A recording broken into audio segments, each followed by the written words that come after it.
A months-long investigation has uncovered detailed evidence of the massacre of dozens of civilians in the Tigray region of northern Ethiopia, overcoming the information blockade around a pattern of atrocities that may have claimed thousands of civilian lives. Since November, the Ethiopian government has waged war in the Tigray region with assistance of troops from neighboring Eritrea. Access by journalists has been severely restricted, but in this exclusive CNN report, CNN has been able to speak with dozens of people who say they witnessed a massacre at the hands of invading Eritrean troops in a town in Tigray on November 30th last year, one of its holiest days. CNN senior international correspondent Nima El-Bagher has the story for us. Nima, you and your team have been doing amazing reporting on this one. We want to warn our viewers what they are about to see, what they are about to hear is very disturbing. Tell our viewers what you've learned. Wolf, this is the story of just one massacre in just one village, but it also tells the bigger story of the pain and the heartbreak reverberating across this region. Take a look at this. A bloody jacket, some rope used to tie the victims, shoes worn by a Sunday schoolboy. The haunting remnants of a brutal massacre in a village in northern Ethiopia's Tigray region. A massacre perpetrated by Eritrean soldiers on Ethiopian soil. 52 out of the 54 pictures you see here are victims whose identities have been verified by CNN. This is the village of Mariam Dangalat, where CNN's investigation uncovered the murder of dozens, possibly even more than 100 civilians. Witnesses tell CNN people were murdered here over 3 days of mayhem. With video and communication limited due to an Ethiopian government-imposed blackout on the region and fear of government retribution rife, CNN has had to illustrate witness testimony through animation and use of actors' voices to describe what happened in December last year. One eyewitness, Marta, not her real name, told CNN they were returning from morning church service. When they got home, they were confronted by Eritrean troops. They came to our house, then they told us to get out.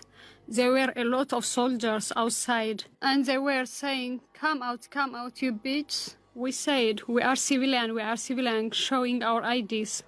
They didn't ask any question. They just opened fire. To understand what happened here over the course of these 3 days, you need to understand what's been happening over the last few years in Ethiopia. Under the country's former rulers, the Tigray People's Liberation Front, Ethiopia waged hostilities with Eritrea for the TPLF's almost 30 years in power. Ethiopia's President Abiy Ahmed won a Nobel Peace Prize for bringing all that to an end. The Tigray region has always been distinct in culture and language, and its leadership is battling for autonomy from Ethiopia's government. Now the two former enemies stand accused of working together to crush Tigray's fight for autonomy. And civilians are being killed in what could be war crimes, and something the ousted Tigray leader described as acts of genocide. This video was secretly taken and smuggled out to CNN to avoid Ethiopian and Eritrean troops. It's footage of the graves that eyewitnesses described to CNN in harrowing testimony. Underneath the branches and sticks are the grave sites for the victims. Another eyewitness, Abraham, again not his real name, was supposed to help clean the church at Mariam Dangalat before the festival. Instead, he became a gravedigger. They were all so young, and they took them and killed them together in a field. Among those he buried were 24 Sunday school children. Abraham and others registered the kids' names as best they could. One by one, the shallow graves were uncovered, and parents came to identify their children. Some were so badly disfigured they could only be identified by their clothing. This is not the only massacre perpetrated in Tigray. Using satellite images and interviews with witnesses, Amnesty was able to find evidence of at least one other separate massacre involving hundreds of civilians, believed to be carried out in another city days earlier. A day after the investigations by CNN and Amnesty International, U.S. Secretary of State Blinken said those responsible for them must be held accountable. Strong words, But will words be enough when the crimes described bear all the hallmarks of a possible genocide? CNN has put the findings of its investigation to the Ethiopian and Eritrean governments and to the TPLF. In response to a U.S. statement, the Ethiopian government has said that it is fully committed to undertaking a thorough investigation of the alleged abuses, but it added it also regretted U.S.'s commentary on internal Ethiopian affairs. It also said that its forces were in the region as part of lawful operations. The TPLF told us that it did not have forces in Dengalat either before or after the massacre, and they're calling for a UN investigation into these findings.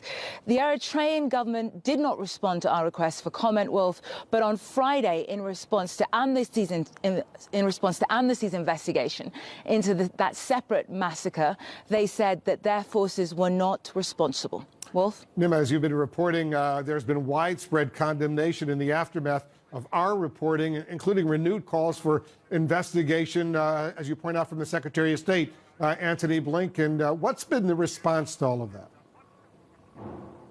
Well, we were able to speak exclusively to the leader of the Tigray region, Debretsion Gebremichael, and he is calling what we have found a possible genocide. And he is making an independent investigation into our findings and Amnesty's findings a precondition for negotiations with the Ethiopian government and for peace moving forward. And for the time being, the Ethiopian government is rejecting that, Wolf. What is clear is that this is a real foreign policy test for the Biden administration, how to bring a peaceful resolution and how to bring justice to this desperate region is such a big test.